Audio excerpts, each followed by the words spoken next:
Estudiando la sección del día lunes, nos encontramos con lo que es cimentados en las Escrituras. ¿Qué significa esto de estar cimentado en las Escrituras? Bueno, en esta lección, como ya pudimos ver, esto es un significado bien poderoso, porque los argumentos que ha presentado hasta aquí el apóstol Pablo son contundentes, como por ejemplo, dice, hasta aquí en su carta a los Gálatas, Pablo ha defendido su evangelio. Cuando dice su evangelio, está refiriéndose al mensaje que él trae como lo que es el evangelio. No es el evangelio de Pablo, aunque es el evangelio de Pablo, en realidad es el mensaje de Dios a través de Pablo. Y esto es muy importante entenderlo, porque nosotros no seguimos a hombres, seguimos a Cristo. Él es nuestro ejemplo perfecto. Dice aquí que la justificación es solo por la fe.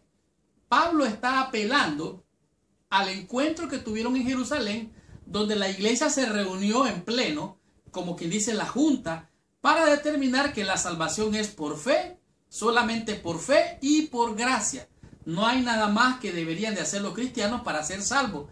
Era solamente por la fe y por gracia. Aquí presenta también la experiencia de los Gálatas mismos. O sea, la experiencia de los mismos Gálatas daba testimonio de que la salvación era solamente por la fe. Pero aquí también Pablo se refiere al testimonio de las Escrituras para confirmación final más importante de su evangelio. De hecho, todos los argumentos que el apóstol Pablo presenta son pequeños acápites o párrafos de la Escritura del Antiguo Testamento, como lo vamos a ver más adelante, y lo presenta de un modo progresivo, basado única y exclusivamente en el Antiguo Testamento.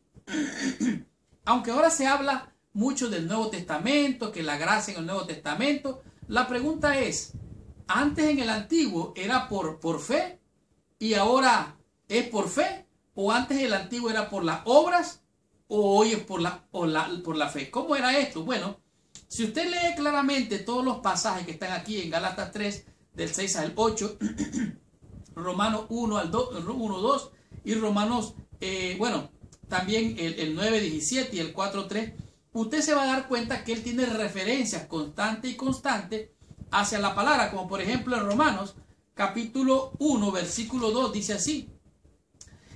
Vamos a leer el 1 también. Pablo, siervo de Jesucristo, llamado a ser apóstol, apartado para el evangelio de Dios, que él había prometido antes por sus profetas en las santas escrituras. O sea, Dios había prometido antes por medio de los profetas a través de la escritura. ¿Qué escritura se refiere Pablo? Si en el tiempo del apóstol Pablo no había el Nuevo Testamento. De hecho, el Nuevo Testamento mayormente es escrito por el mismo Pablo. Entonces, ¿qué quiere decir esto? Si usted lee un poquito más adelante, en el mismo Romanos, en el capítulo 4, si no mal recuerdo, el versículo 3, dice así. ¿Por qué? ¿Qué dice la escritura? Oiga bien, ¿qué dice la escritura? Creyó Abraham a Dios y le fue contado por justicia. O sea, la escritura misma está dando testimonio de que Abraham creyó a Dios y le fue contado por justicia. Esto es muy interesante porque antes no había Nuevo Testamento. Era solo el Antiguo Testamento. Pablo fue el primer escritor técnicamente del Nuevo Testamento. El Evangelio de Marcos fue escrito más o menos unos 15 años después de la muerte del apóstol Pablo. Ahora, vemos claramente que él se basa, todo lo que él habla, todo lo que él enseña acerca del Evangelio está basado en el Antiguo Testamento. Por ejemplo, si buscamos en el libro de los Gálatas, en el capítulo 3, nos vamos a encontrar con muchas partes de la Escritura. El capítulo 3 del versículo 6 hasta el 13, podemos leer hasta el 14. Por ejemplo, el versículo 6 dice, así Abraham creyó a Dios y le fue contado por justicia. Esto lo encontramos en Génesis capítulo 15, versículo 6. O sea, le está citando la escritura del Antiguo Testamento. Nos encontramos otros versículos como el versículo 10. Dice así, porque todos los que dependen de la obra de la ley están bajo maldición. Pues escrito está, maldito todo aquel maldito todo aquel que no permaneciera en todas las cosas escritas en el libro de la ley, para hacerlas. Él está citando Deuteronomio capítulo 27, versículo 6. El versículo 11, él presenta aquí el libro de Habacuc, capítulo 2, versículo 4, dice así, y que por la ley ninguno será justificado para con Dios. Es evidente, porque el justo vivirá por la fe. O sea, ¿cómo vive el justo? Por la fe. ¿Cómo se salva el justo? Por la fe. La Escritura da testimonio de eso. El versículo 12 y 13 también encontramos allí referencias al libro de Levítico, capítulo 18, el versículo 5. Asimismo, encontramos Deuteronomio 21-23 en el versículo 31. Leamos los dos versículos, dice aquí, y la ley no es de fe, sino que dice, el que hiciera estas cosas, vivirá por ella. Entonces la ley no es de fe, sino que el que hace esas cosas y piensa que por ellas vive, pero no le salva. Versículo 13, Cristo nos redimió de la maldición de la ley, hecho por nosotros maldición, porque está escrito, maldito todo aquel que es colgado de un madero. En otras palabras, Cristo nos liberó de la maldición de la ley. ¿Qué significa esto? La ley es una maldición. Lo que está diciendo aquí es que la ley nos condena.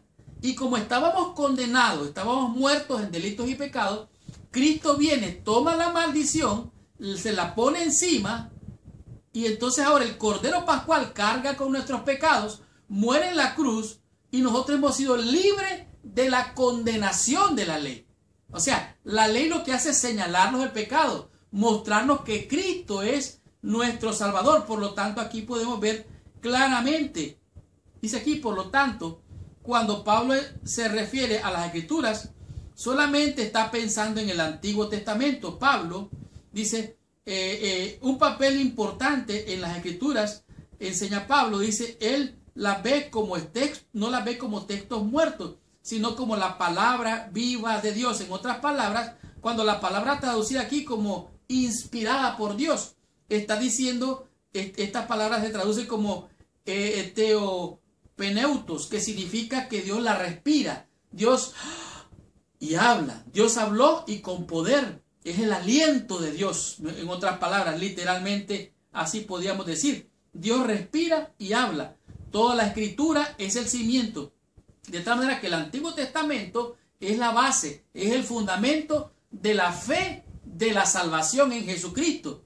Porque Cristo representaba el cordero que era sacrificado allá en el santuario. Ese corderito que era sacrificado representaba la justificación, representaba la redención. El evangelio en miniatura allí en el santuario. De tal manera que podemos ver, algunas veces es difícil determinar las fechas y todo esto, pero pueden encontrarse citas a lo largo de todas las cartas del apóstol Pablo, donde él presenta que son palabras claves, que son las palabras de Dios, y se refiere a las palabras, el cimiento de la Escritura en el Nuevo Testamento. Entonces la pregunta es, ¿cuál es el fiel testigo de Dios? ¿El Antiguo o el Nuevo Testamento? ¿Acaso no dice la Escritura que hay dos testigos? Aunque en nuestra enseñanza, en nuestra doctrina se habla que son dos testigos, la Escritura y el Espíritu de profecía, pero en realidad son dos testigos, el Antiguo y el Nuevo Testamento, y esto es teología pura, De tal manera que aquí podemos ver, dice aquí, como dice el apóstol, séquese la hierba, marchítese la flor, mas la palabra del Dios nuestro permanece para siempre. Toda la Escritura es inspirada por Dios para instruir, para redarguir, a fin de que el hombre de Dios sea capacitado, preparado para toda buena obra. Por lo tanto, estudiemos la lección en el día martes y aprendamos qué nos enseña en este día de lección con el tema que es contado por justicia. ¿Qué significa esto? Estudiemos la lección y recibamos nuestra bendición.